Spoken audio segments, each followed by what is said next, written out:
You are now tuned into the FuseBox Radio Broadcast with DJ Fusion and John Judah.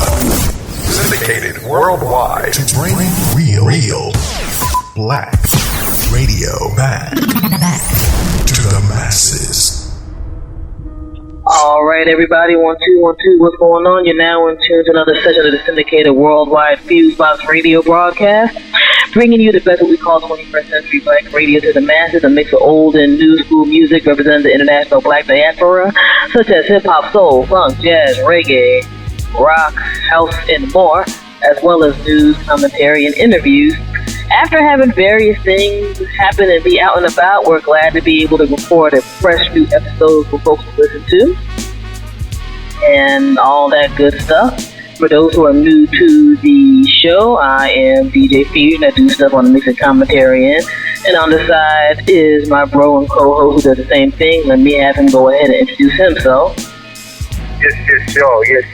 Of course, FuseBox back, all, of course, Black Hawk, of course, without the Black Hawk. Here's much up to all human citizens across the globe, universe, galaxy, and unknown. Of course, we rock to you and yours. Doing good. I'm definitely glad to be recording a fresh show and intro.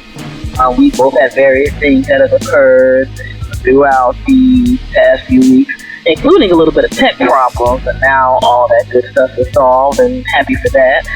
Thanks, first and foremost to our listeners via whatever format that you check us out, whether it's by internet radio, FM radio, podcast, or your various music streaming services. We really appreciate you.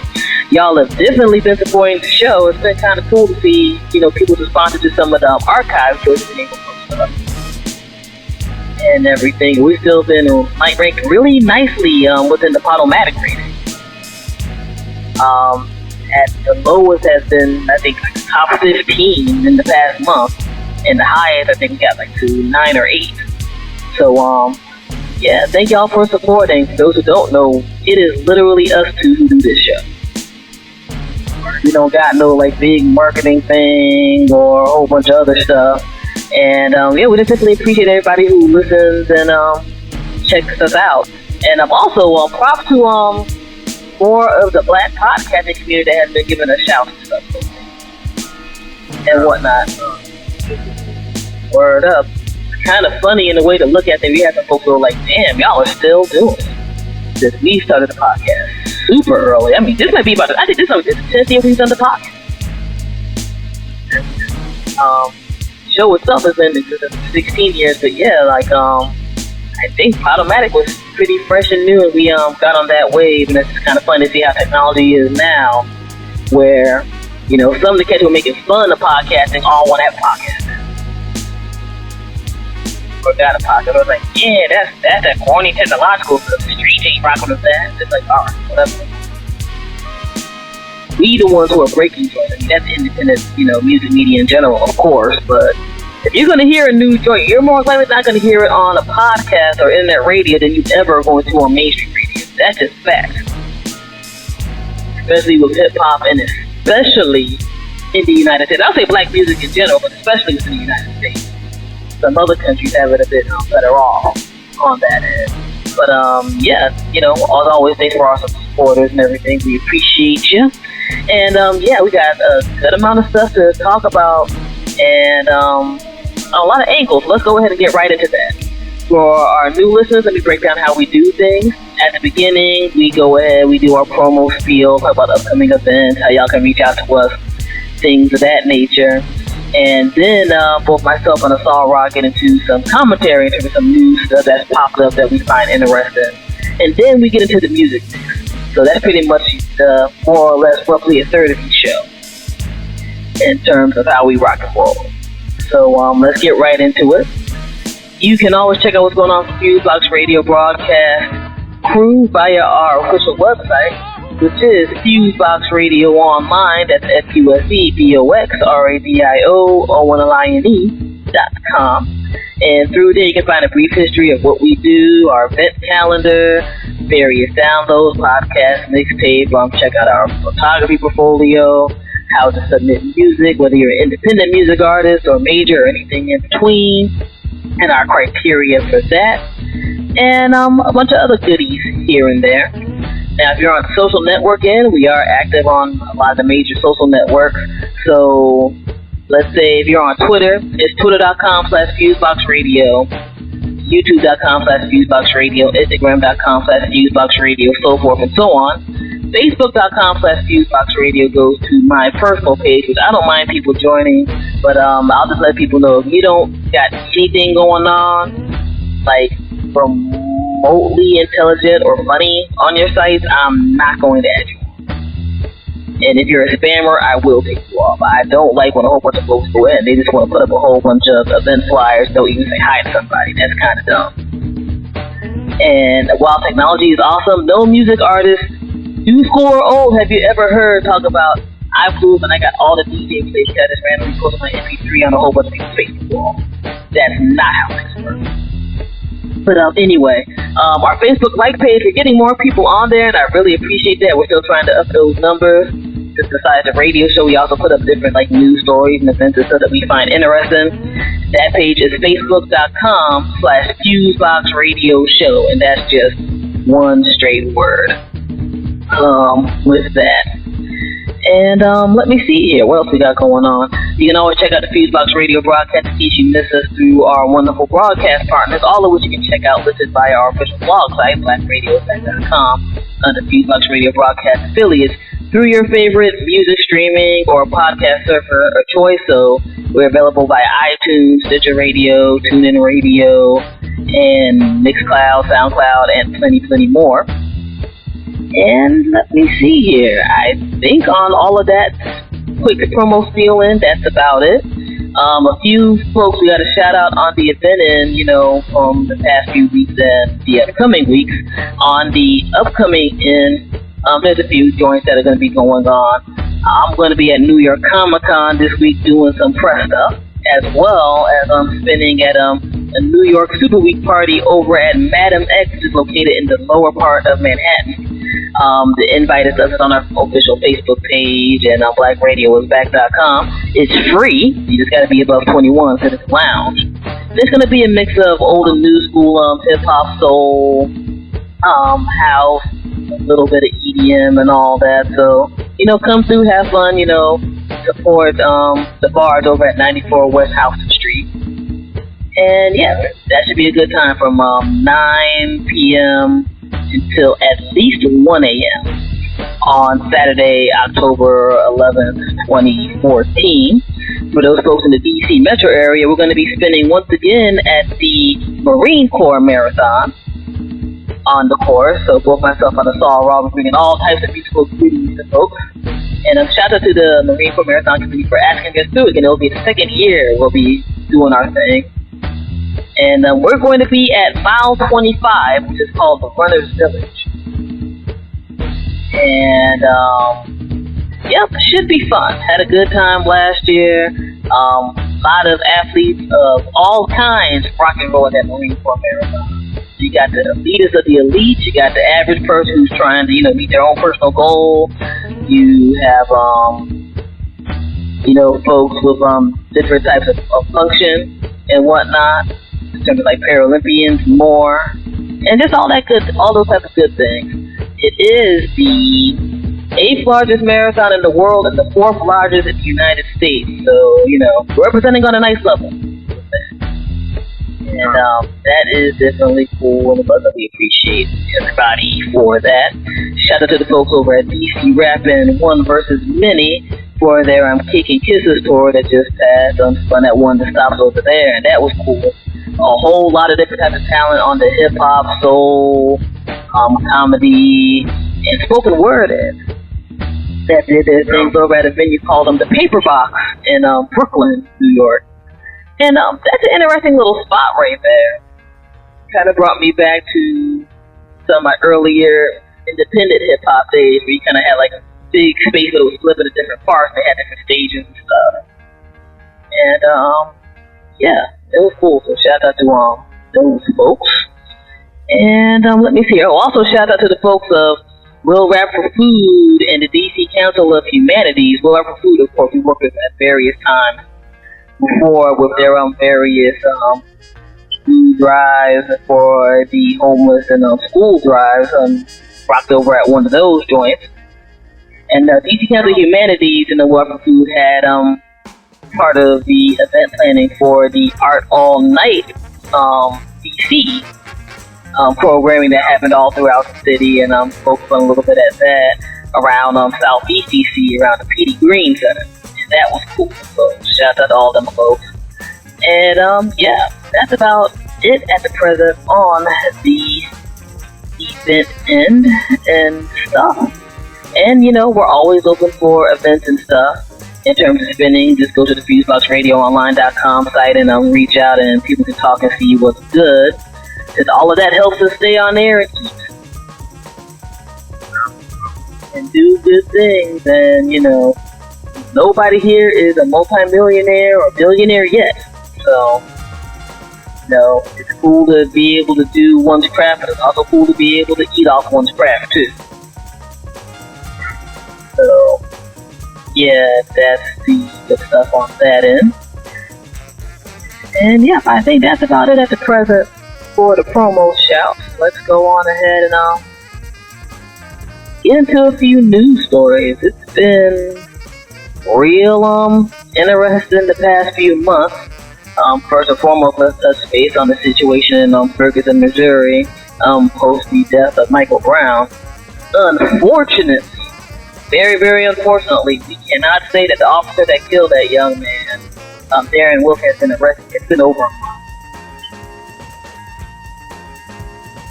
This is really pathetic.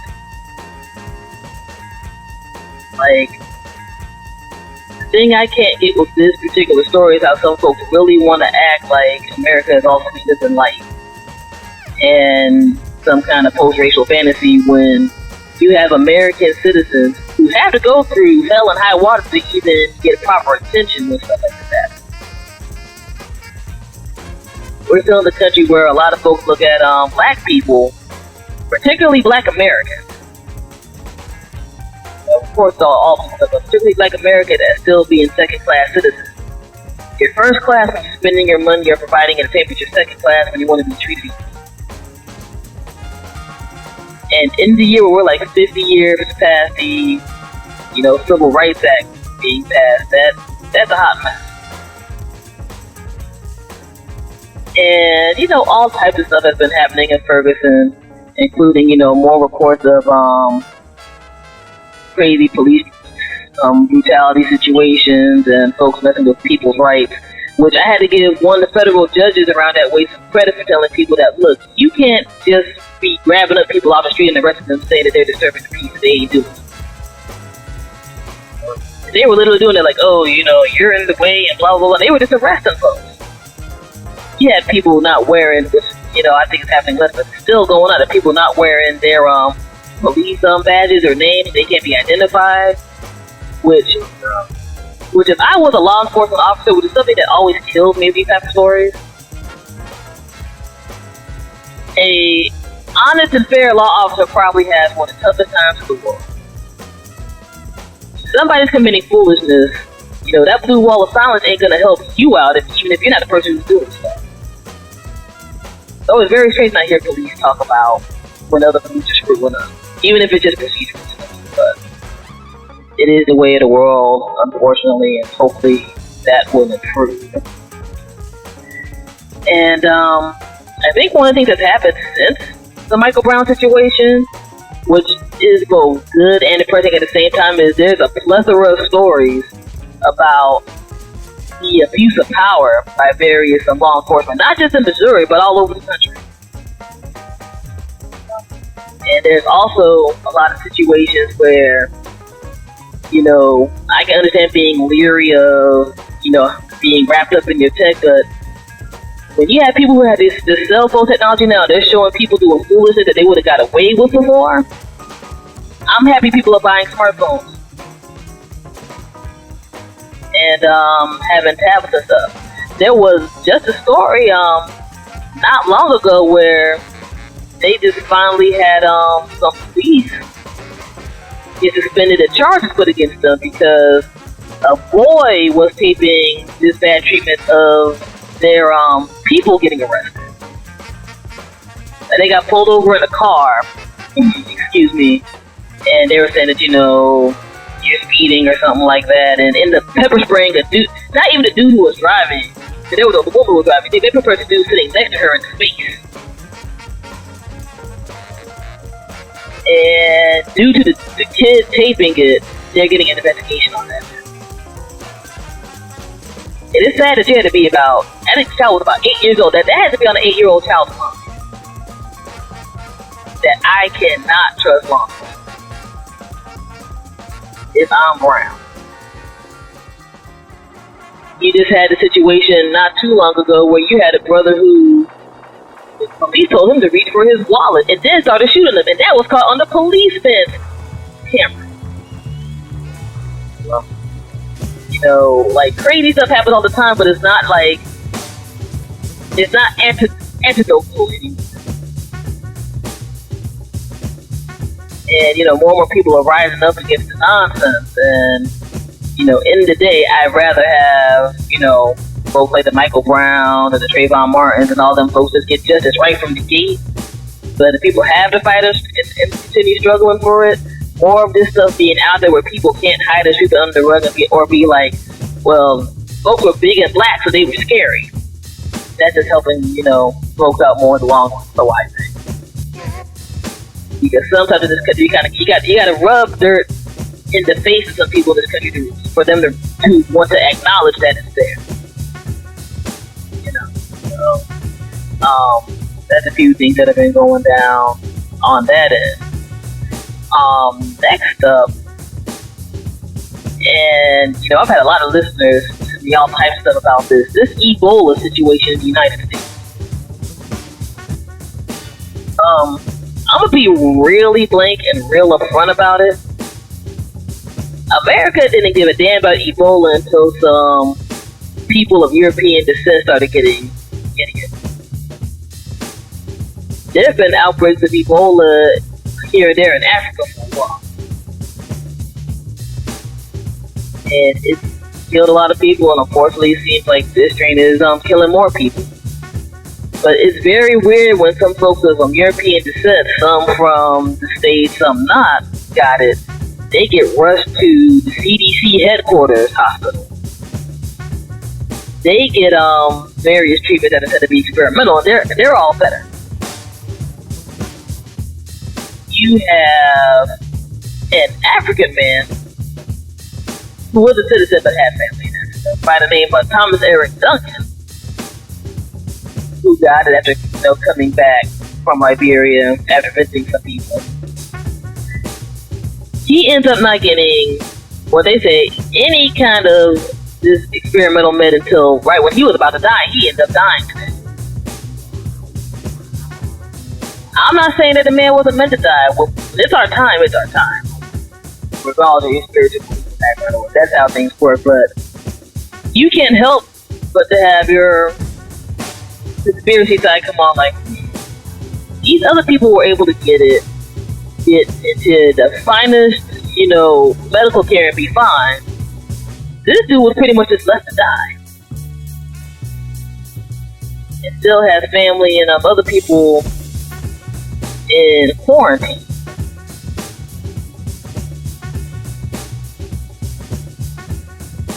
And in Texas, they actually released this dude when he first got sick, and then grabbed him up.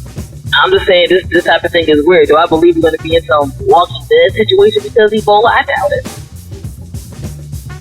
Unfortunately, in a lot of the African countries where it's at, it doesn't mean the population because there aren't certain proper medical establishments to take care of things, on top of, some turmoil that's already been going on over there for years.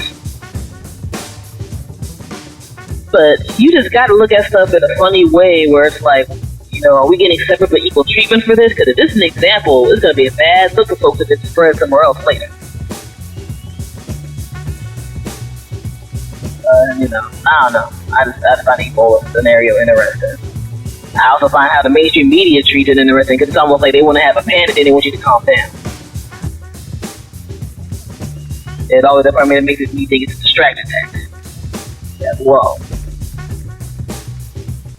Since, we're at a stage now where also something happened in the past few weeks. The United States military is now back in the Middle East. Due to folks saying that ISIS or ISIL or whatever they want to call themselves is causing issues in Iraq and Syria. And while the military saying they're not going to put boots on the ground, there's still military presence over there. Which makes you kind of look at what's been the point in the past 10 years of folks who were there and got injured or killed. Go ahead. I'm sorry. One thing I think is about Ebola is that people normally should want to keep playing.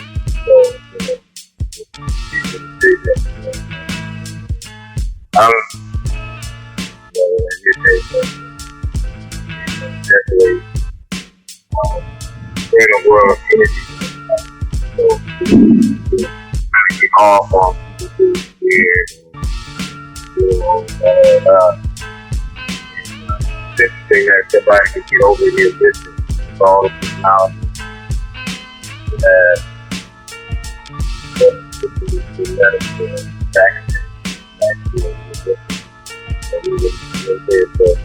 I don't know, that kind of thing is kind of funny to me.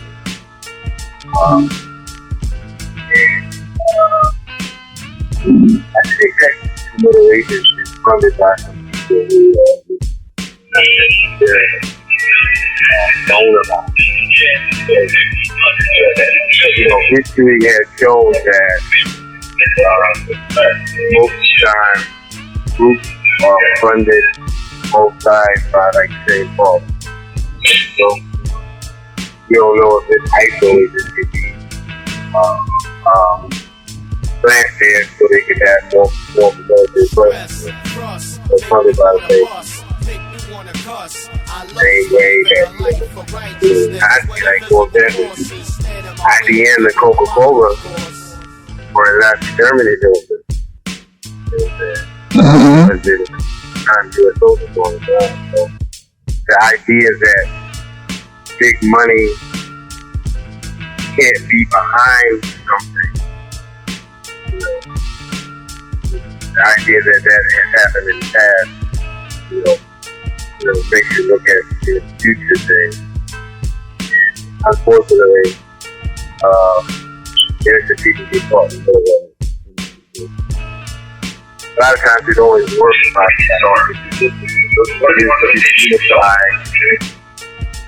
keeping them at war. And so, take that, war only begins war, so as long as that's going to do that,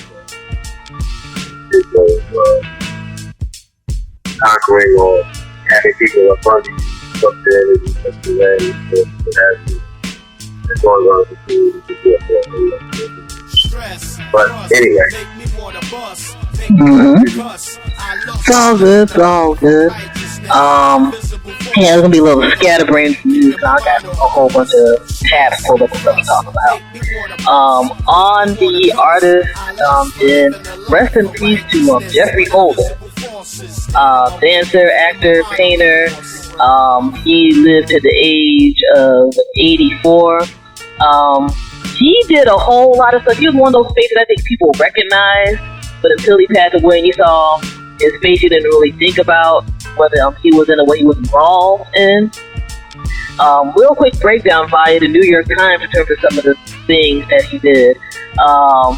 Originally from Trinidad and Tobago, he came to the United States and got into dancing and became a dancer on Broadway. He won Tony Awards in 1975 for the direction of musical and costume design for The Wiz. His choreography was part of the Alvin Ailey Dance Theater and the Dance Theater of Harlem. He was in a ton of films, including, for those folks who were into the James Bond movie, he was Baron Sim being one of them joints. And folks from my generation will remember him from Boomerang. He was a director dude who was directing the commercial for Grace Jones's character. He was also on television pitchers of 7-Up in the 1970s and the 1980s. And just on top of that stuff, he just helped fund a whole bunch of black actors and actresses and their various careers, as well as a lot of folks in the realm of black dance. He even started the Catherine Dunham School and was the principal dancer for the Metropolitan Opera Ballet in the 1950s. So, this brother was all over the map with what he did. Live or Let Die was the movie he was in. That was the James Bond joint. He was in the old school 1967 Dr. Dolittle, Woody Allen's movie, Everything I Always Want to Know About Sex But We're Afraid to Ask. And we did mention Boomerang. So, the brother did his thing for a very long time. So, definitely props and respect to, and rest in peace to him. And whatnot. Let me see here. What else we got going on? Shouts out to Seattle. They officially have passed Indigenous Peoples Day in the place of Columbus Day. Seattle City Council unanimously voted to make this action. And personally, as a person of color, as a black American, I think that's awesome because, Columbus is not a person to celebrate. By any stretch of the imagination. Cats like him brought a whole bunch of nonsense to the native people, the First Nation folks of this country. Brought in the first wave of African slavery. Shoot, for some folks in Europe, brought in a whole bunch of indigenous servitude folks. And if you really study the history of Columbus, it's not just the 3 ships and all the good stuff that you might have heard when you were in elementary school, if you went to the public school system, Christopher Columbus was kind of an asshole. Period. We gotta remember, he ain't discovered nothing. He got lost and ran to this joint. And also, there was also known that there was Vikings. There's a history that's not told. And there was a Viking history in Canada and North America. And there's also a history of Vikings. And Mohammedan versus, dealing in slavery. White slavery, or kind of white slavery. The Columbus thing is it's actually a part of that. It's still a part of the same way that the Vikings were armed of another kind of like system. One boy involved. Columbus was attacked. The Vikings didn't have that same way with them. But that only makes sense. A lot of temples just Columbus represented slaves. When they came over here, what they did to the temples from South America, Central America, a lot of them are still intact. Some of the stuff they did in South America, where they weren't here. They weren't here in the name of God. They weren't here in the name of living soul and spirit.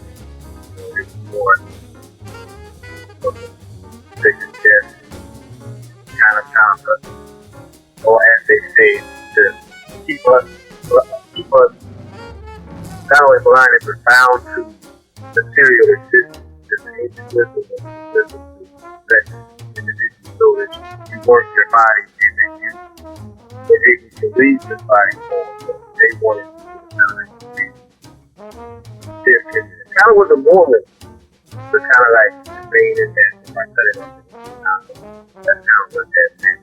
Not to be too long with it. A lot of people don't know, but a lot of stuff is done by that. It happened in other parts of the world also. That's a good thing. You kind of like those get a little bit of history. Getting money behind him. Look at it. First Nation people who were black people. And as time went on, they made them lighter. Who were black African looking people. We need to be clear about that. They look like Africans. But as time went on, they got crazy. They got lighter.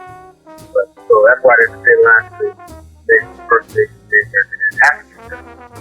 African American specifically representation is blacks who were here, or blacks who were brought over by the European powers. So, black Americans represent that, represent those types. Not just, I've had people from the Caribbean and Latin America that argue me down. They can't give me no resources. Like, I've been doing this God years. Looking at it as other than hip hop, other than living, other than hanging out, chilling. I always wanted to know that because this is the point where you have an understanding that not to be unschoolable, so I'm always student. You kind of see through things and you have people trying to put you to the wire, like people do this, people do not even taking on stuff. It's like reading. If you're black and you don't know how to read, there's a whole world of spirituality that you don't know. Mm-hmm. If you're black, you should know how to read. There's no excuse for being an adult black person. That's not at the same time as down. But at the same time, I mean, if you want to be no guy, you gotta know how to read. Anybody who disagrees with that, there's a whole world. No doubt. And actually that transitioned into another thing I was going to talk about, and that wasn't even planned. Everybody, it takes everybody some time to get into certain things, you know what I'm saying? And, depending on some people's life situations, you might not have been able to, or chose not to, get to a certain point of formal education. And to a degree, that's fine. But honestly, if you're an adult, especially in America right now, especially as a black American who had ancestors go through a whole bunch of crap just to get an opportunity to get education, you should at least want to be able to read on a GED. And or have a GED. Or high school diploma. Situation that happened a few weeks ago is the joke with Floyd Mayweather. Now, Floyd Mayweather is a great athlete, great boxer. As an individual, not so much. On a whole bunch of levels, whether you peep his show on Showtime, you're just kind of like, wow, this is kind of an arrogant prick type of dude who's mad insecure. To, peeping his criminal record where, the Negro went to jail for hitting on women and whatnot, more than once. So, great athlete, not necessarily the person that you may want to have around your way. If that's not your boy, he ain't literally being the money Mayweather giving you some money. Now, he got provoked into a situation because people know, rapper 50 Cent, businessman, he's always just kind of trolling people. And, they've been having their little tiffs here and there. And he got on the internet talking about, I'll pay this much money if Floyd Mayweather can even read so-and-so and so-and-so. And at first he did okay, this dude's kind of talking some trash. But then one of the New York radio stations, Power 105, with Breakfast Club show with Show Me the God and all them, they end up having a tape, which I find it's kind of weird that it came up at a certain time, but anyway, they end up having a tape where Floyd Mayweather was supposed to read what's called a promo. And Ausar and I have been through this. We had to sit down and had to research stuff to help, promote a nonprofit or a business or something like that. And if you want to find a joint on YouTube, you can. It is really pure struggle. It's kind of sad in a way how much that dude was struggling trying to read. And while I personally think the man is a prick, I'm like that's a bit mean, but there was only so much I could honestly feel sorry for him, because we're talking about a man who's my age contemporary in their 30s. There are people who have way less resources, money or otherwise, than he does. Who will be there like, look, my black ass wants to be able to know how to read. Or my ass period wants to be able to know how to read. Just to do basic stuff in this world. To willfully want to be that independent on other people to handle your business, as an adult, represents a problem. You know, can you really trust your lawyer? Or every lawyer you're going to run into? Can you really trust that broad or chick who say they in your corner until the money run out? Because Floyd, when this situation came up, he didn't try to be like, look, I got a situation and I'm at least trying to handle it because I got kids. He didn't try to be there like, yeah, this dude's talking trash A, B, C, D, or E, but here's a whole bunch of money I'm going to give to a literacy campaign. If he doesn't want to do it as PR, all he did was to be like, look, I got money and walk away. You can be a rich mofo and whatnot. And that's cool, but you're in a sport where you only got to get hit in the head once the wrong way, and that's it for you. That's it. And you are not charming enough to probably have a decent career after you finish boxing. And when the money goes away and the fame goes away, as time goes on and on again, you're gonna probably be left damn near alone. So, you know, bro, you know, don't, it's cool to be able to be like, I got ends and other stuff, but don't continuously promote ignorance, yo.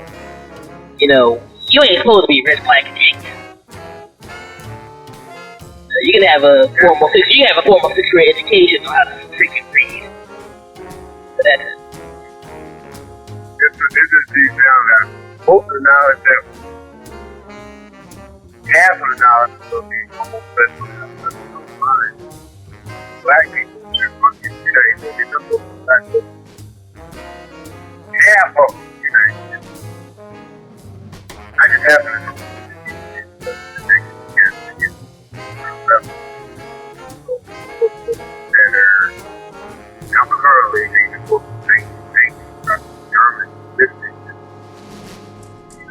a lot of these books years ago weren't written for black people, but they weren't very popular.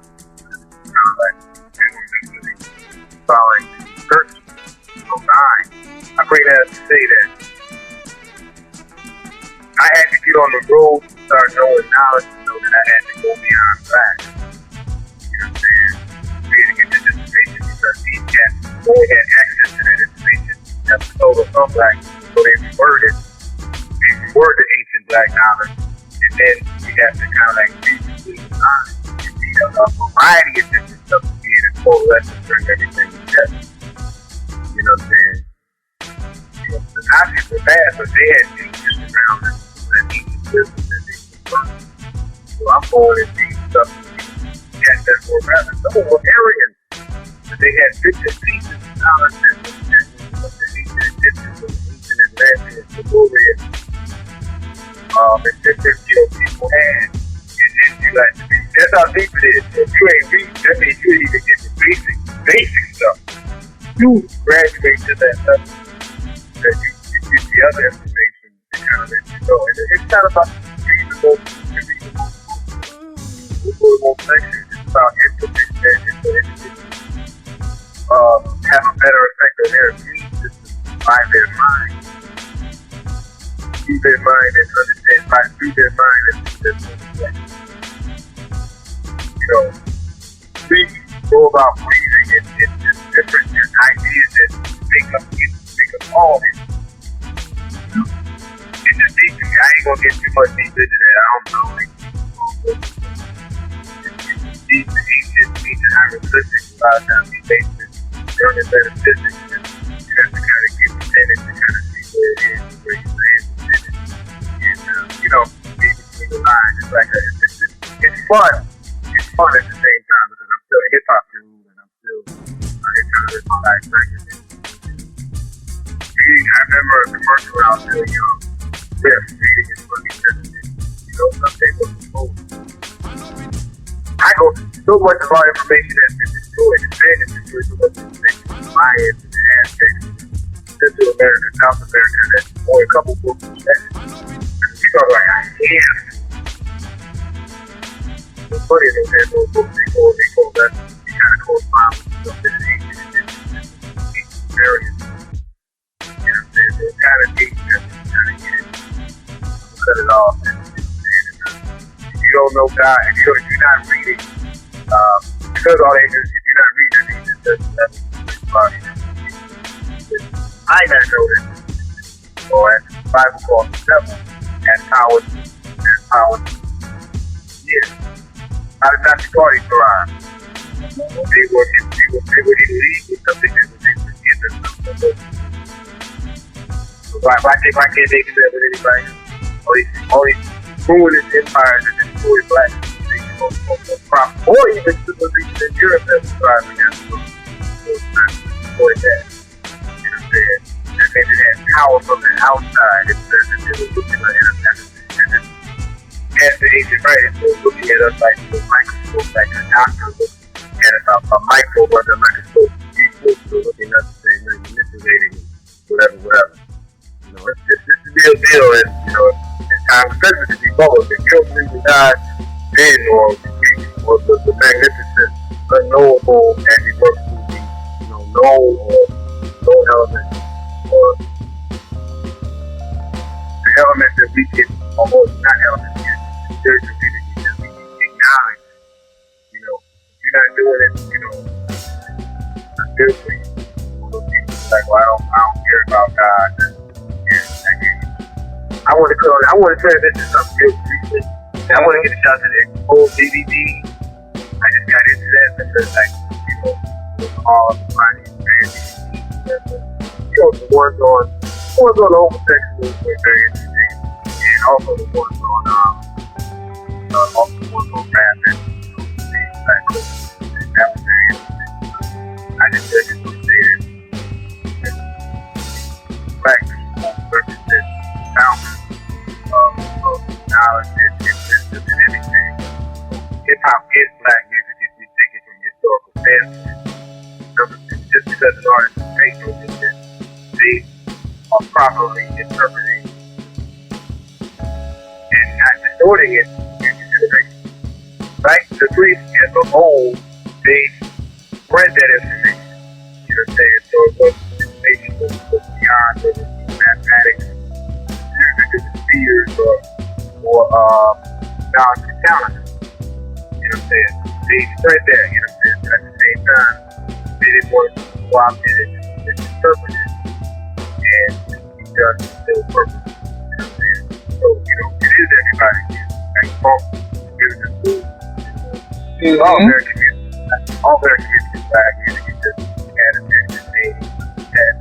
But you know, it wasn't about lording over the kind of like stopping the vision that, you know, whatever. I had people call hip hop like this today, the funk like this today. You know, it's way black. So I was like, oh, okay, then it's cool. That's your music too, but you know, we're the custodians. So we're not going to tell you what to do, but we're going to put it out to the masses so you can go wrong. And, you know, just leave it at that. It's not to go over the state. And at the same time, you know, as being a priest with us, we're going to speak up on this. It's at least we're going to be responsible on this. Alright? Okay. Alrighty. That was a whole lot. Let me try to see a few more things to get into before we get into the music and whatnot. Let me see. Since I saw talk about a few things he's been checking out during the past few weeks, I'll just talk a little bit about the entertainment stuff on that, and a few more stories, and wrap it up. Shout out to South Park. I'm sure some folks who are into the NFL and sports as of late have seen the flap over the team name for the Washington team, the Washington Redskins. And there's racial implications and stuff.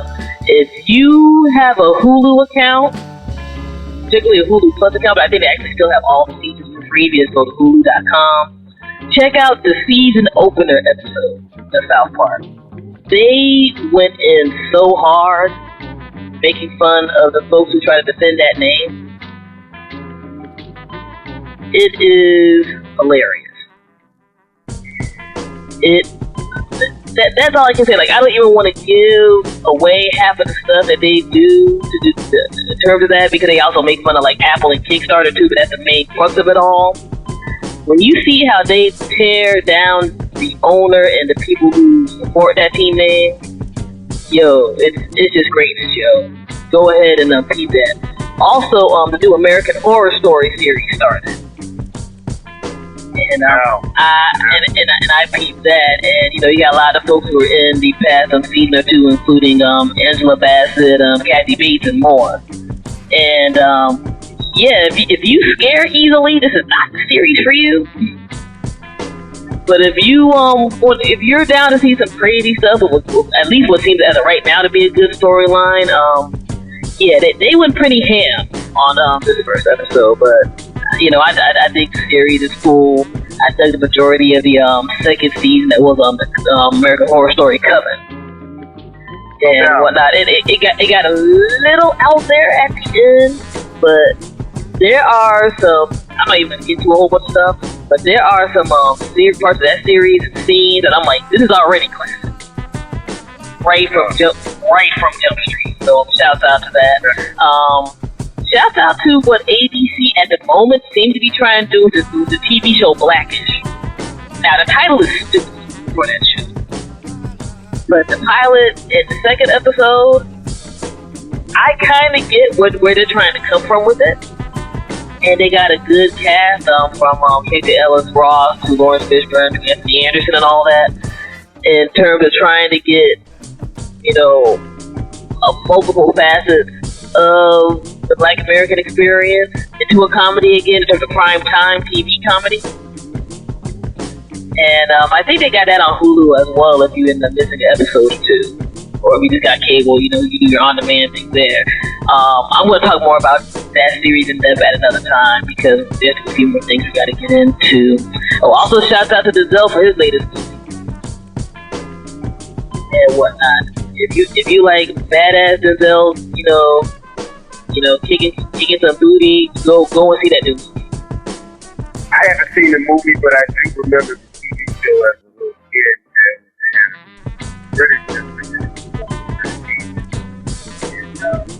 and I enjoyed it. I think this show.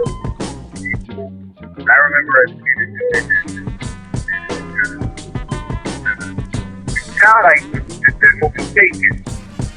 It's kind of like it reminds you of that type of character. So I definitely. I haven't seen it, but that's my goal.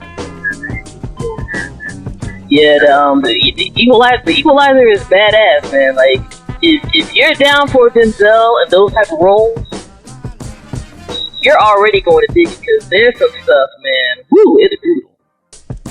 Book of Eli was my joint with Denzel, and the beast, because he's lying and do evil, meant that. Spoilers, 30 seconds. Yeah, I mean, I assume why most people are thinking. That's a joint. That's a spiritual black man right there. That's a spiritual human movie right there. Definitely. But I mean, in the sense of he was badass, a good dude though. And then, you know what I'm saying, that he could have ran down on that woman that was with us. He could have been ran down on her. But he knew there was a bigger thing. And he was straight. See, that was on another level. I Denzel,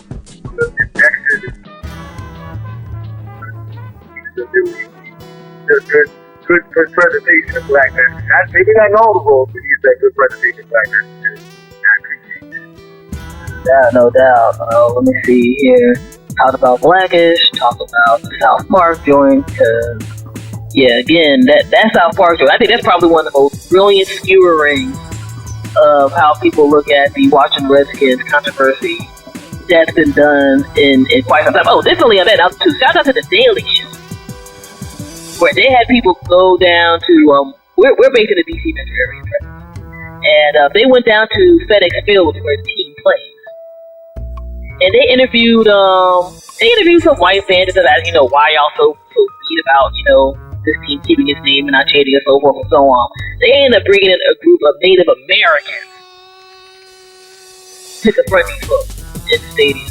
And they end up editing some of the clips because they, their stories that some of them white folks got really pissed.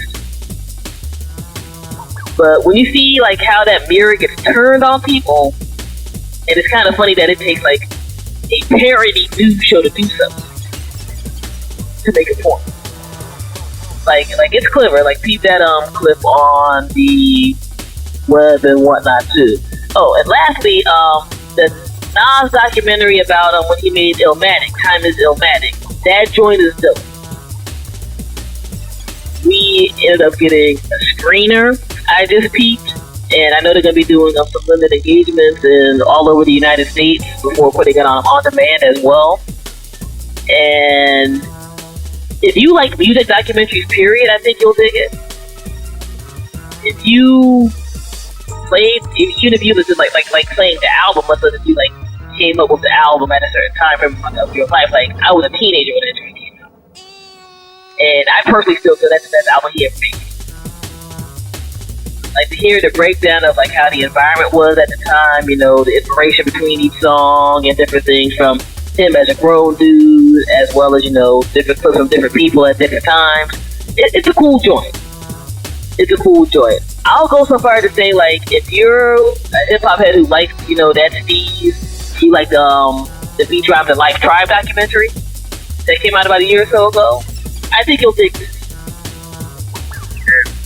I don't mean to offend nobody, but I'm saying that album. But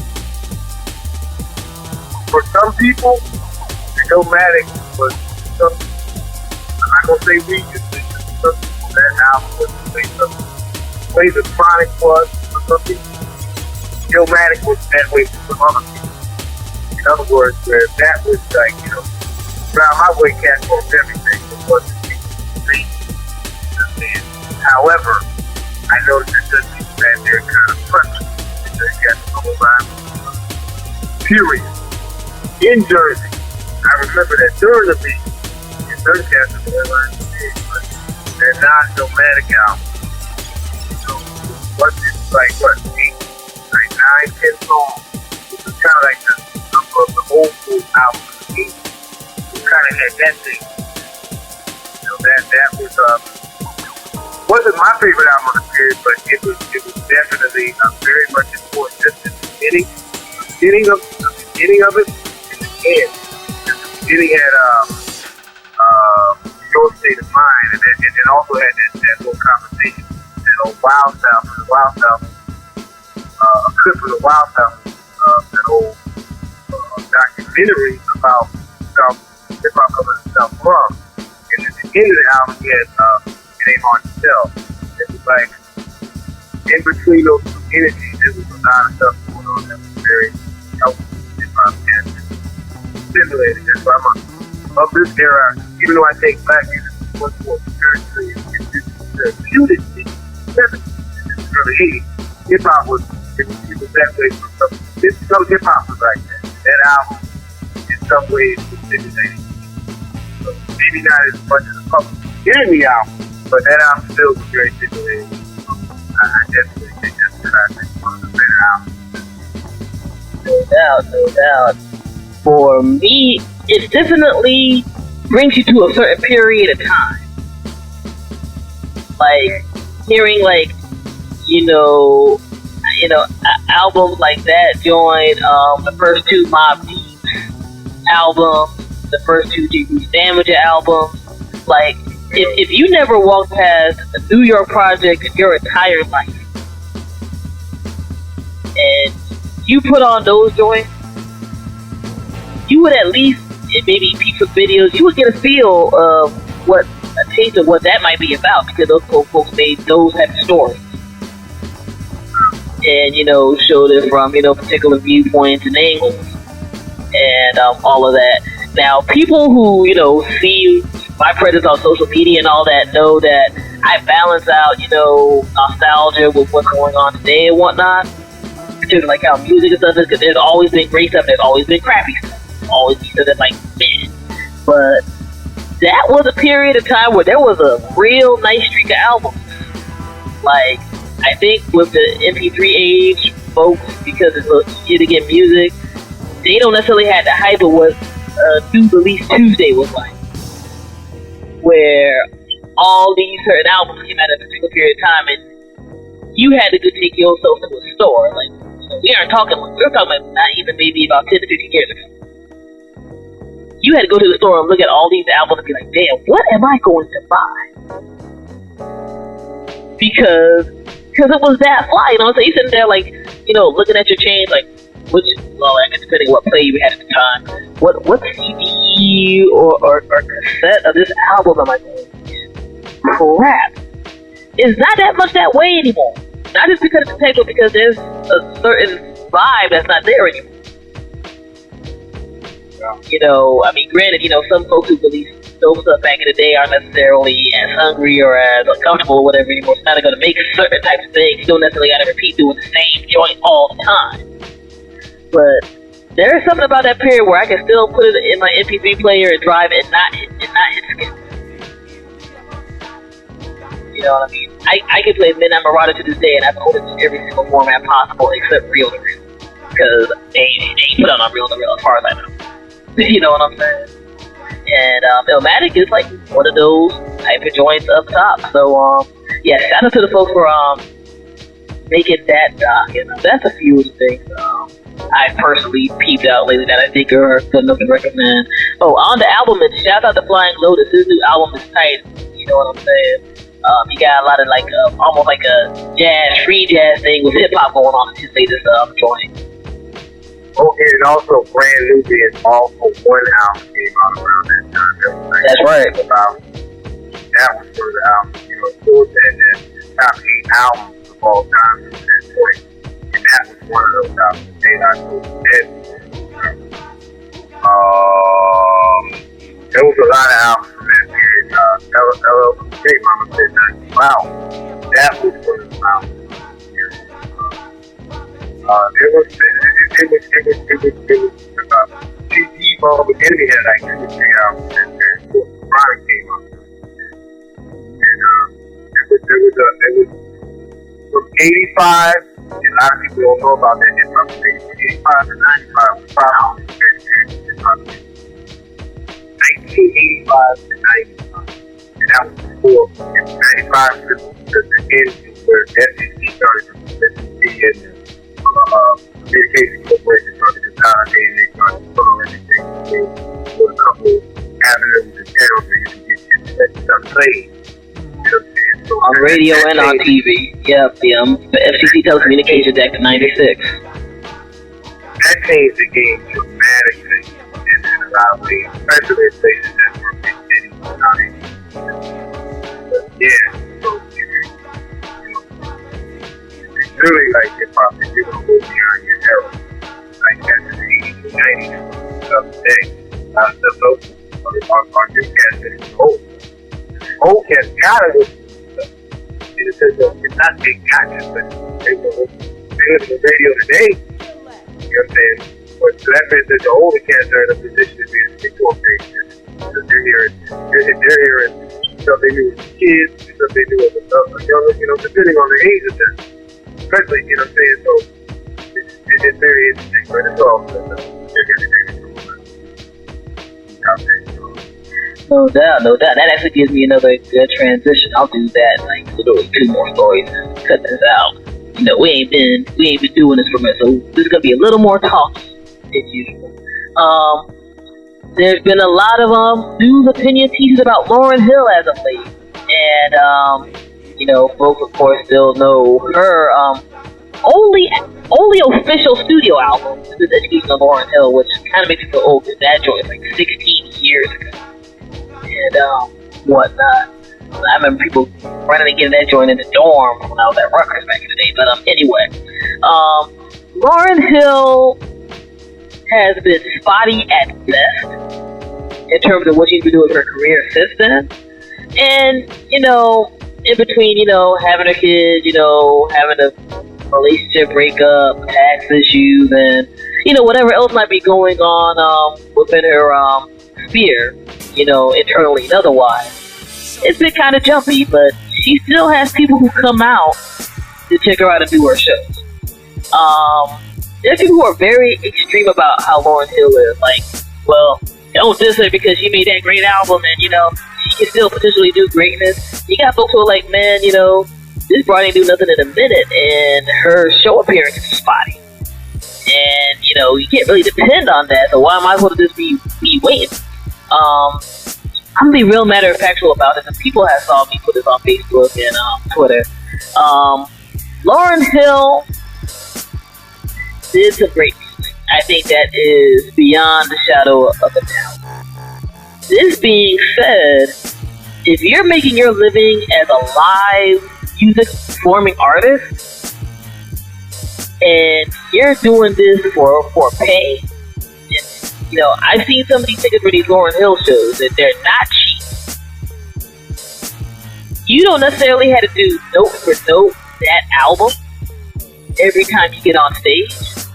Quite frankly, you know, unless you're like Frankie Beverly or Maeve, some of these other folks, nobody would see that same show over and over again. But if you got people who spend their time and money to do stuff, you should at least try to be at your location like somewhat on time, because hip hop time is over. It's like a mutation of CPT.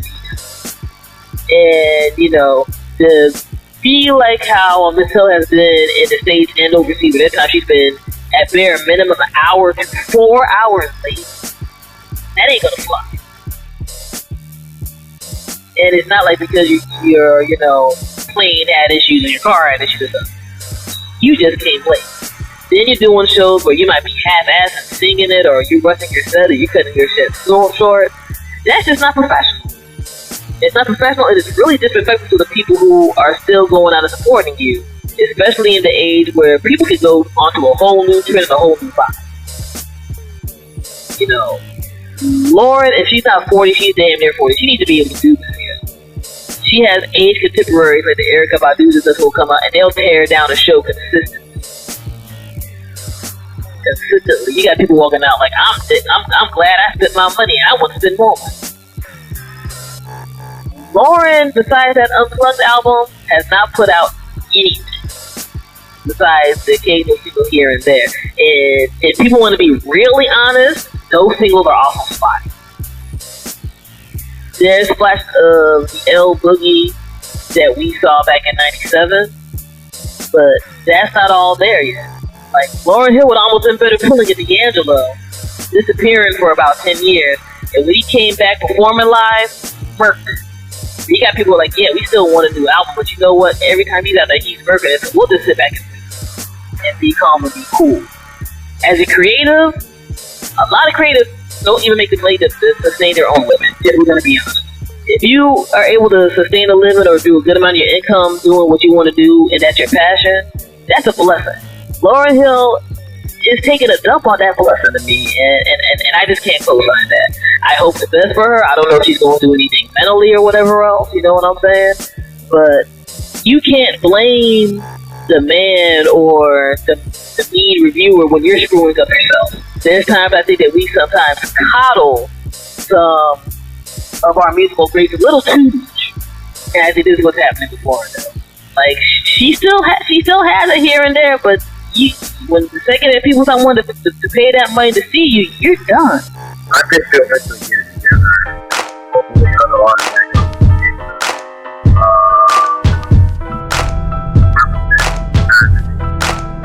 what's the other guy you talking about though? Let me see. I talked about Lauryn. Let me see here. I got a few things here. Real quick note, screw Walmart because they're going to end health insurance for their part-time workers. This is a company where they literally make billions of dollars and they ain't trying to pay health insurance for people. That's over 30,000 people. That's garbage use. Country's largest employer. Even the family of the founder who do nothing are all billionaires. You're trying to do that. And I don't know, like, if you've ever been on the side of the fence, I had that for a period of time where you don't have health insurance, it's a crappy place to be. If you're working, you don't have health insurance. Like, if you go to an emergency room, I think it's at least a few $100, and you could not be sick at all. You know, month or whatever else, like, somebody seeing you is a few $100s, but they take blood to do a test or all that type of thing. And for Walmart, a company that has like a rack of money, like this full, the carpet on the people, I just think that's wrong. And I think it's immoral. But yeah, we did that. The NFL, man, NFL has been screwing up a lot. We talked briefly about the Washington Redskins name controversy. We also got things in the realm of domestic violence that have been talked about. Real briefly, first and foremost, it shouldn't have to take a sports organization to tell anybody that domestic violence is wrong. Period. Do I believe the NFL gives a damn about the players? No, because they don't give a damn about them when they get concussions and they ain't playing them. It is a majority person of color league. It's at least 75 to 80% African American. So for folks to act like the NFL is going to be this arbiter of what's right and wrong is, I hate to say it, it's kind of silly, Because with the situation with Ray Rice and Adrian Peterson and all of them, while I think they need to get their lumps on multiple levels for what they've done as individuals, and hopefully they can get past the situation with their spouses and their children and stuff. If people thought the NFL cared about their players, if you're not like young, black, and healthy and making them tons of money, which by the way, the NFL being a non-profit is a travesty. The NFL, have you ever heard of the NFL being broke?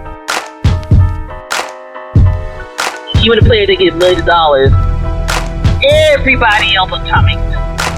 That's all of the situation. Like, the NFL don't give a damn about these folks unless they on the field and playing. That's it. There's a reason why some of these guys, unfortunately, are killing themselves so that they got brain damage, so the NFL can break out some ends after they, went through their physical rigors and help make money so they can at least be healthy in their retirement age. With the Ray Rice situation, you can't tell me. I mean, before the description of what happened was crazy, period. And, people having to go through the legal system and stuff. But it shouldn't have had to take a videotape coming out because TMZ got it, because TMZ love or hate them as immoral as hell as they are. When they got dirt on you. It shouldn't have had to take a tape to come out to be like, well, maybe we should have suspended this guy for more than 2 years. Because in all honesty, let's keep it real. If Ray Rice got suspended for half a season, I don't think it would be as big of a deal of a story. I just don't. That doesn't mean it's wrong. That doesn't mean I think that's necessarily right. But we got to keep it all the way live because Ray Rice beat on his then black fiance, now black wife. I honestly think if it was a white woman, it would have been over. If you saw a white woman get hit the way that Janae Rice got hit in that elevator, I don't care what NFL security does on the back end. That nigga would have been under the prison. Under it. One thing I want to say about it briefly, not getting to whatever. This was a bit on public stage and nobody would have known nothing. That's true as well.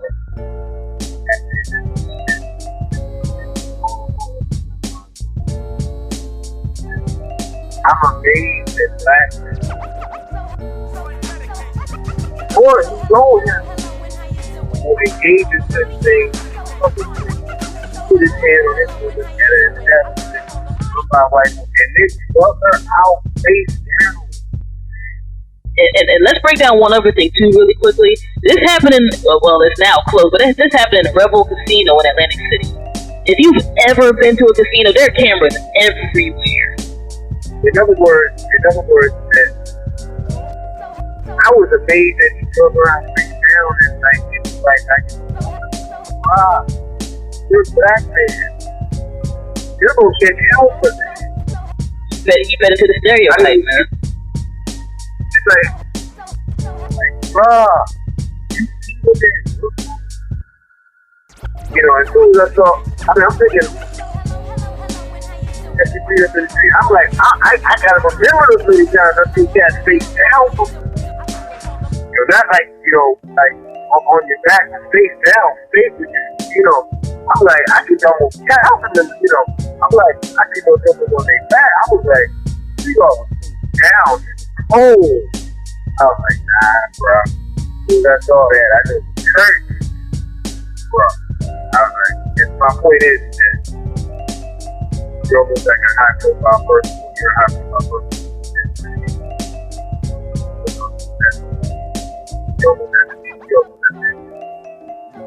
Get me that time, and quote. They'll go to book at you, that concept. That whole total space on this store, that's off. No doubt. And he touched on a good point with that, because that's the thing that kind of gets me the most when you hear people talking about, well, things could happen here and there. And I'm like, that's true. Like, I personally think that if I'm at the point where I need to lay my hands on somebody, I don't need to be around them. Because you're causing me mental stress, much less, my ass may be getting into jail. Or getting tweeted on or something like that. That's not the way. But one of the things that when people talk about, well, they trying to bring the black man down, ABCD, because they whatever, it's like, the best way to not be brought down is to not do stupid crap. What he did was stupid. It was stupid. You know what I mean? And as a famous person, where, people can take a picture of you and pay their rent for a few months. That's why you got crazy paparazzi chasing after people and speeding after them. And that's if you are just a good-natured dude or woman. You got video of you spitting on your significant other and uppercutting them, knocking them out, having them get hit on the rail of an elevator, which you didn't even know if that chick was unconscious and maybe was bleeding on her brain or something. And then dragging them out like a lifeless body and trying to be like, well, people are infringing on our privacy. You know what keeps things private? Closed doors. You didn't do that. You know what I'm saying? And I really can't have sympathy for people who do dirt on Front Street. You shouldn't be doing dirt in general, period. But do dirt on Front Street. Don't be surprised with like, oh my God, everybody's whatever. Money don't hide that. Because let me tell you something, if that was anybody that was famous, especially a person of color, like if that happened to Jay-Z or Beyonce in that elevator, you think that would have never came out? Get out of here. Get out of here. Like, whoever that security person was at Rebel, they said that person made about 6 figures off that tape. Where the joint closed down about a month or two ago in Atlantic City. But they made their money off of it. Don't feed into the machine, yo. As a famous black, at large as a black person, because people are already going to look at you, as a subclass, unfortunately, no matter what your status is. But as a famous person, man, don't do it again. I hope everybody's getting their help and appropriate things, because, some people were raised in active environments where that happens, and they got to grow out of those things. But, yeah, man, like, don't be famous and dumb, man. That crap's tiring. I'm not gonna be like #free so-and-so, so if you doing dumb crap. I'm too old for it. And most people are too tired of it. Let me see here. I'll leave this other story for the next week. Raven Simone, folks know her mostly through, if you got kids, you probably seen her on like That's a Raven on Disney Channel and all that. She was Olivia, the little girl on the Cosby Show and whatnot. Made both Black Americans and gay Americans pissed off because she had an interview with Oprah during the past week, and in said interview, she was saying that she did not want to be labeled, as black or gay. She quote unquote wanted to be labeled a human who loves humans, and also quote unquote saying that she's an American, she wants to be labeled as a colorless person. Now look here, for one thing, if you want to be labeled as American, you're being labeled. I'm the type of individual where you can call yourself whatever the hell you want to, as long as you're not messing with me and you're not a jackass. I'm really just can't be bothered being pissed all the time. That being said, colorless to me is like the new age compilation that Tiger Woods tried to pull back in the day. There's a weird thing I think when you get to a certain level of fame that you want to try to find every creative way of saying that I have the quote unquote good side of being black, but I ain't like them niggas over there. You know what I'm saying? Like, you can have the what made you America, which is, you know, still, you know, majority white or Caucasian. You're like, oh, they're exotic, they look interesting, or I like their style, like they swag, like how they entertain me. But why is it that when you get to a certain point, a lot of the time, because honestly, I don't think Raven is sheltered. She's had money majority of her life. She probably had had too many people in-word calling her in her face. And I can understand I necessarily want to be labeled by only two things, but why is it that when you are of black descent, especially as an American, after a certain point of time, you're not supposed to be like, I'm black? Why is there still an inherent shame about being black? And that brought up a lot of interesting conversations on the internet and beyond with me and a few folks at a particular period of time. It doesn't mean that, you know, if you can't talk about all the other sides of your fam if you have that. You know, hey, if you got black, white, this, that, and the third in you, and, you know, you love your family and you're happy, I ain't trying to say you gotta not talk about that. But it just seems very weird that black is still way down in the totem pole of things to be cool about. You know what I'm saying? Like, it's a bit insulting, especially when you're in realms where, even in 2014, the majority of what people call urban is what black folks have done for a minute. They just got to be.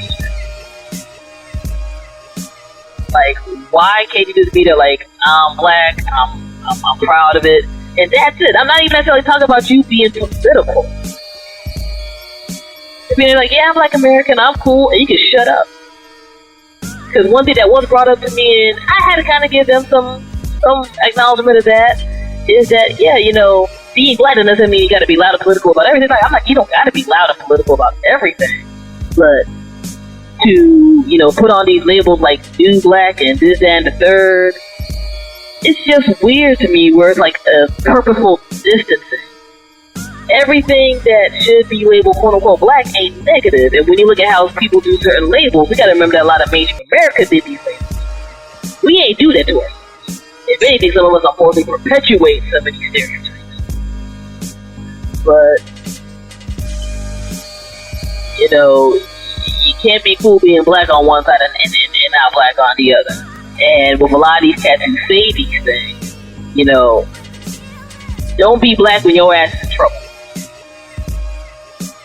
You know what I'm saying? They'll be like brothers and sisters, and it's like, nah, you weren't beat for that beforehand. Sucks to be you. That's why I do the beat, because I realize that black is definitely beyond hip hop or like what we see in America, what we see globally. You know, hip hop is black is cosmic, black is divine. It was beyond, you know, nigger culture. You know what I'm saying? It's more the derogatory maybe reference of what that may be, or has been labeled for us in a very derogatory. You know, there's so many different ways to do whatever. The aspect of energy being physical that was around association. What they call the fruit that gave birth to the guys is called black water. It was sold as a black water. So, you know, it's going to be about what people know and what they know. I'm not surprised. So at the end of the day, that's what she feels, and maybe she thinks she's come around and do that. Alright? Out. No doubt, no doubt. And yeah, like I said, I'm not even hostile toward the chick because I think I get where she was coming from. She just came off in a really dumb and sheltered way and whatnot. As my people, Phenom Black Work for 40 Acres said that 3/4 logic where it's like you're kind of there, but then you went left. And you had to be there like, okay. But you know, all the best. I mean, at the end of the day, we all want to be respected as like human beings, period. Especially if we got a good spirit and all of that. But you know, don't be ashamed of the ethnicity. That's all I'm saying. Don't feel a need to feel shame of who you are, and I think that's a part of who you are. But that's just me. Excuse me. Lastly, we'll just end with like a random stupid story that just made me shake my head. If you're going to court on a drug charge, you should not bring in drugs when you're going on trial.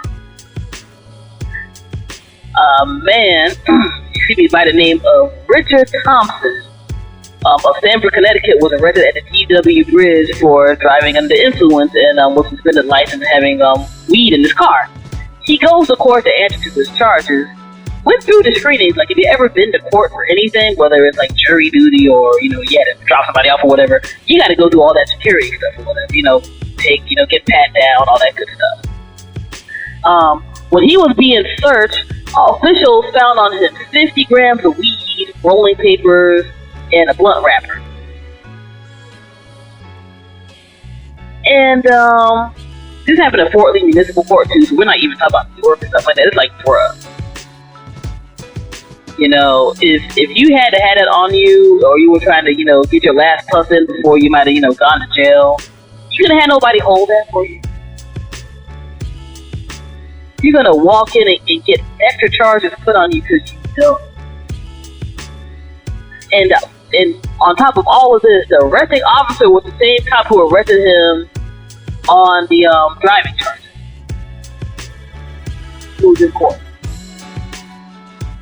And, I don't want to be stereotypical or anything, but I'm like, this is a simpleton looking brother man right here with his mugshot. It's like, come on, dude. Again, this feeds into, how to not get caught doing stupid things? By not doing stupid things. Why exactly this is a hard concept for people to understand? I don't get it. I just don't. Yeah, we've talked for a good period of time. Like, I know if I get into the Secret Service situation, we'll be talking all day, and I definitely want to get into some music joint, so we'll go on ahead and do that. But quick side note, it can't be just me that thinks that President Obama has gone through some BS that no president has ever gone through in terms of his security. Regardless of how you feel about how the man's political stances are, he's had enough melanin where you had to be there like, okay, somebody really wants this dude. And it's probably somebody more on this soil than anybody overseas, especially this last character who hopped over a fence and got into the White House before having, his business considered. This dude had like guns and knives and crap on. But, we supposed to be sneakers. But I don't know. That's a weird scenario. But yeah, man, that's about it. We recommend a whole bunch of cool stuff to check out, read, and listen to during the show. Definitely go on ahead and do that. I'll talk more about Blackish next week, and I think that's actually a conversation that both of us need to have by people of the episodes. And seeing where they're trying to come in to see on that end. And real quick, shout out to Andre 3000, his Jimi Hendrix movie is supposed to be dropping this week. And it's getting a lot of good reviews. So I'm curious to keep that and see how that bad boy goes. And I'm on my nerd, and besides being at New York Comic Con next week, shout out to the folks who do Hellboy. The third Hellboy has officially been cleared to be a movie. I personally think it's an awesome series. If you have never checked out a graphic novel before, you got like Comixology account or a nearby store, whatever, do that. And yeah, we've talked briefly about the movie series before, and multiple levels of that stuff, whether you like just like action and sci-fi to the deeper elements of it. But I'm happy for Ron Perlman, man, for getting that new film. I highly look forward to seeing it. And lastly, on the weekend, it's supposed to be having, especially for my Black comic geeks, it's supposed to be having Luke Cage and the upcoming TV Marvel series on Netflix. Old school 70s Black superhero. And they say they're looking at Terry Crews and the other folks are playing him, which, if that happens, it'll be like the most perfect fit on the planet. If you never heard of Luke Cage, do some net searching and see some of the stories. You'll be like, that dude will be in there. And whatnot. And they're finally trying to do a Black Panther movie.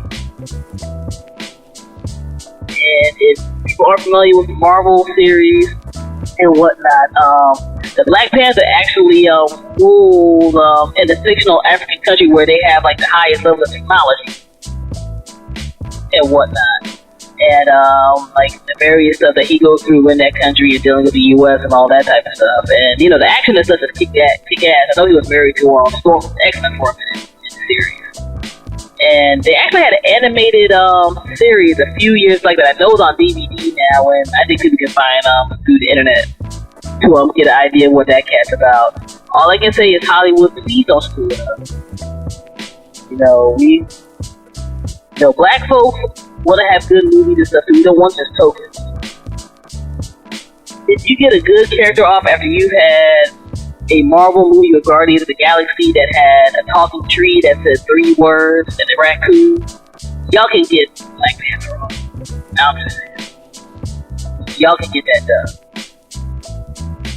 So, that's about it, man. But yeah, good long talk, man. But, you know, we're back in the mix. Good show. We'll be back more on the regular steam next week. As always, this is syndicated worldwide FuseBox Radio Broadcast, bringing that 21st century Black radio to the masses.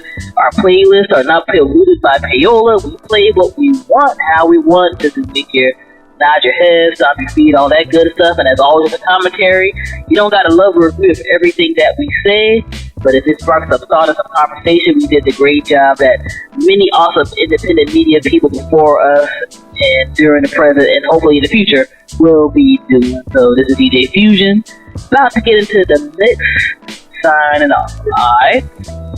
It's the it's all raw, FuseBox, about to blast off, peace for all.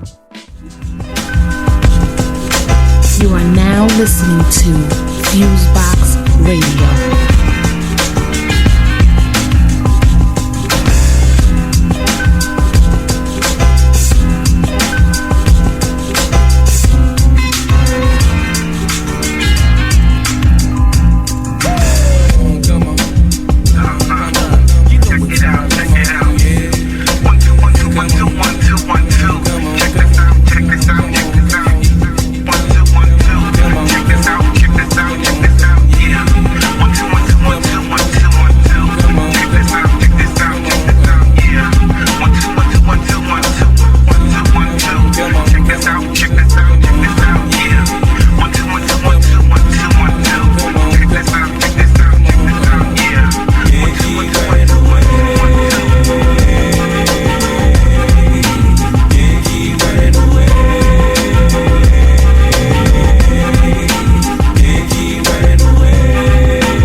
And try to sweat a nigga like the lip.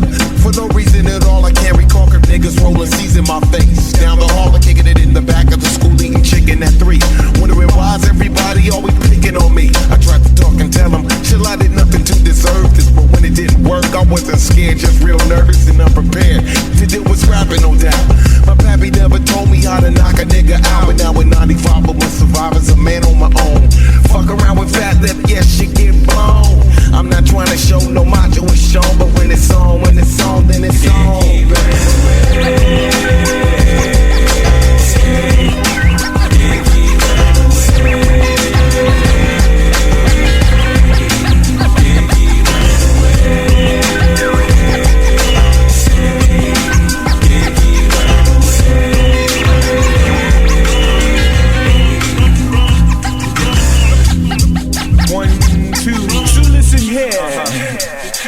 There comes a time in every man's life when he's gotta handle shit up on his own. Can't depend on friends to help you in a squeeze, please. They got problems of their own. Therefore they count on 7 chicken shits. Don't get to heaven till they face these fears and these fears on. Just to get jacked back up in high school, I played it cool just so some real shit won't get full blown. Being where I'm from, they let the smoke come quicker than an evil redneck can let a helpless color figure. And as a victim, I am really low key. To the keyhole itself got lower than me, so I stood up and let my free form free. Said I'm gonna get something before they knocking out me. I don't sweat it, I let the bullshit blow in the breeze. In other words, just to breathe.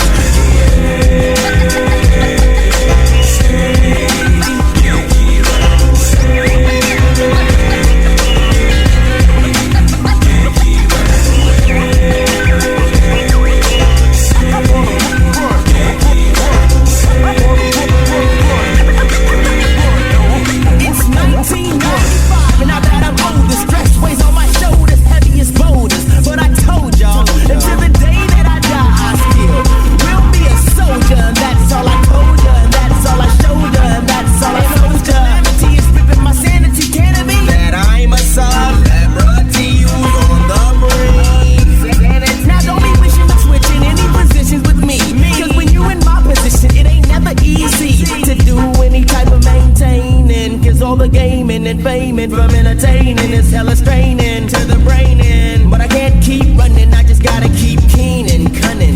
Can't keep running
away. Can't keep running away. Can't keep running away. Can't keep running away. DJ Fusion. To me, you mean the most, baby. You already know. Yeah, you already know. To me, you mean the most, baby. You know, like I know. Know like I know. You already know. That to me, you mean the most, baby. You already know. That to me, you mean the most, baby. Listen close so you know how it's supposed to be. It's no joke to me, I care soulfully for you. And I know you feel the same too, cause you always smirking when you say it ain't true. You're an angel in my eyes, though that's no surprise. There's loads of guys that got the same thing in mind. Just know that I'm different from the dudes that you've seen. Yeah, I'm young and a teen, but I still think of being with a being in your caliber. You hold your own down, my queen with gold crown. You're leaving the whole town astounded, getting hounded, but still you're staying grounded. Who am my kitten. You get cocky every now and then. I'm just playing, I'm just being a tease. But for real, girl, I will satisfy your needs. You're who I'm trying to please, indeed. Just follow me. I think I should show you just how much you really mean to me. To me, you mean the most, baby. You already know. Yeah, you already know. To me, you mean the most, baby. You know, like I know. Like I know. You already know that to me you mean the most, baby. You already know that to me you mean the most, baby. Seeing you smile starts to warm my heart. I think about you constantly, I hate when we apart. I love to sit and admire like a work of art. You're beautiful, smart, and your style is off the charts. Just know you spark a flame inside. I blame them eyes, you're fine. Even wine wines when you come by. I try to show compassion, I know that's all you're lacking. You're who I'm back in, till my back ends in the grass in. 6 deep, know that I sleep and see you there. I need you's rare, but maybe that's what you need to hear. Cause I see you near in my future, and if that's clear then you could be my cougar. I'm hoping you don't lead the Kruger. I'm just playing, I'm just being a tease. But for real, girl, I will satisfy your needs. You're who I'm trying to please, indeed. Listen to me, I think I should show you just how much you really mean to me. You mean the most, baby. You already know. Yeah, you already know. To me, you mean the most, baby. You know, like I know. Like I know. You already know that to me you mean the most, baby. You already know that to me you mean the most, baby. Yeah. You know I'm feeling you, girl. You know I'm feeling you, girl. You looking fine in that. You looking fine in that. You looking fine in that sundress. I was thinking we could go to the movies or something. Sisters like that. Just stay away from me, Bishop. Your optic thalami, you have 2 thalami, and they meet at a certain point in that same area. It's called the optic eye of the thalami. Where it meets, that is responsible for your mental growth. So you have your physical, mental, and your spiritual growth in this area, and it's percolating in melanin that's vibrating inside.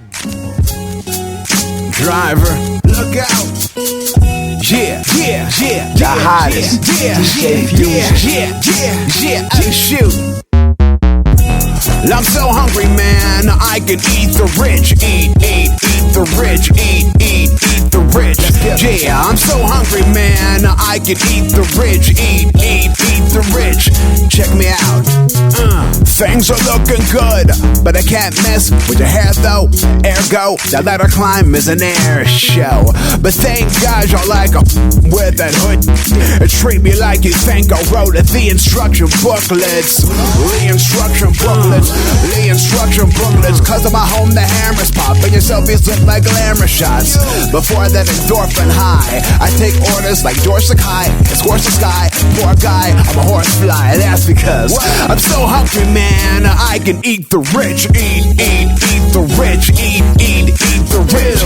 Yeah, I'm so hungry, man. I can eat the rich. Eat the rich. Let's see, Kenny.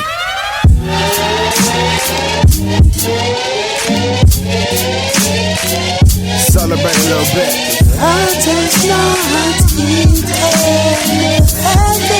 Celebrate if you eat, nigga. Yeah, I'll happily teach all of these wild new acts how to rap, the random styles with childproof caps. You there, I'm a rough approximation of type A and type B at a dice game in a white tee with a nice chain and snarky web presence. You can't turn up in a text message without at least 1 million video views. Watch the millennials brood, make sense of it all. There's diamonds in the loaves of bread. I'm looking for him in the hood like a floating head. Like a floating head, I am like a floating head. My dinner prayer's meant for an asteroid wake. I'm reading that from a fat boy's tape. I'm still eating, but it's all soy space. I'm still hungry, man. Yeah, I can eat the rich. Eat the rich. Eat the rich. And I'm so hungry, man. I always eat the rich. Eat the rich. Let's see, Kenny.